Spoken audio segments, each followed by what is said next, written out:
भक्ति के 4 संप्रदाय संतों द्वारा बताए गए हैं। अलग अलग रूपों में परमात्मा एक ही है। तो ये 4 संप्रदाय क्यों? एक संप्रदाय से ही तो सबका कल्याण हो सकता था, ये 4 क्यों भगवान ने?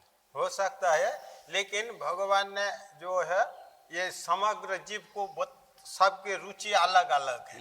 और जैसे कोई राम जी का उपासक है उसके लिए रामानंद संप्रदाय, कोई विष्णु भगवान का उपासक उसके लिए श्री संप्रदाय वहां से चला रहा है, कोई जो है वो कोई ब्रज भाव की उपासना करना चाहे उसके लिए फिर गौड़िया संप्रदाय, गौड़े माधव संप्रदाय, और कोई डायरेक्ट निकुंज की उपासना करना चाहे उसके लिए निम्बार्क संप्रदाय, कोई सख्या रस वात्सल्य रस सबका मिश्रण चाहता है तो उसके लिए पुष्टि मार्ग है।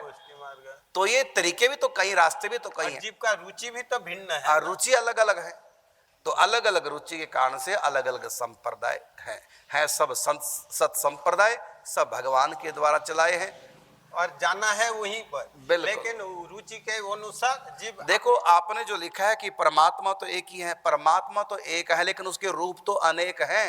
जैसे मैं तो एक ही हूं, वैसे मेरी शादी नहीं है लेकिन फिर भी मान लो कल्पना करो मेरी पत्नी होगी, वो मुझको पति के रूप में प्राप्त करेगी, मेरा बेटा होगा वो मुझको पिता के रूप में प्राप्त करेगा, मेरे माता पिता है तो मुझको पुत्र के रूप में प्राप्त करेंगे, मेरा मित्र है तो मित्र के रूप में प्राप्त करेगा, मेरा शिष्य है तो गुरु के रूप में। देखो सबके अलग अलग भाव है ना मेरे प्रति। तो इस प्रकार अलग अलग संप्रदाय, अलग अलग रास्ते, कोई किसी रास्ते पे चलकर किसी रूप में भगवान को प्राप्त करना चाहेगा।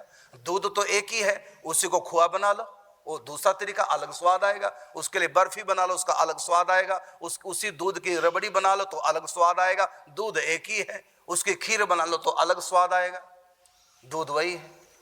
तो इसी प्रकार से दूध तो एक ही है लेकिन उसको अनेकों प्रकार से हम रसास्वादन कर सकते हैं। इसी प्रकार को संप्रदाय कहते हैं। एक ही परमात्मा, उसको अनेकों रूप में, पति के रूप में, पुत्र के रूप में और मित्र के रूप में, कितने रूपों में हम कर सकते हैं।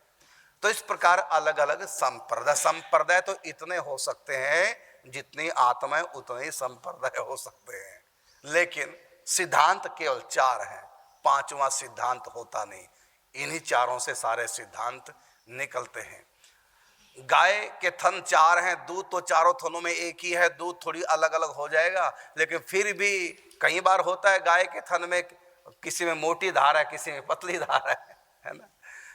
तो फिर दूध तो एक ही है। तो परमात्मा एक, इसमें कोई दो राय नहीं। जैसे दूध एक ही है लेकिन थन 4 हैं, इसी प्रकार परमात्मा एक ही है लेकिन संप्रदाय 4 है।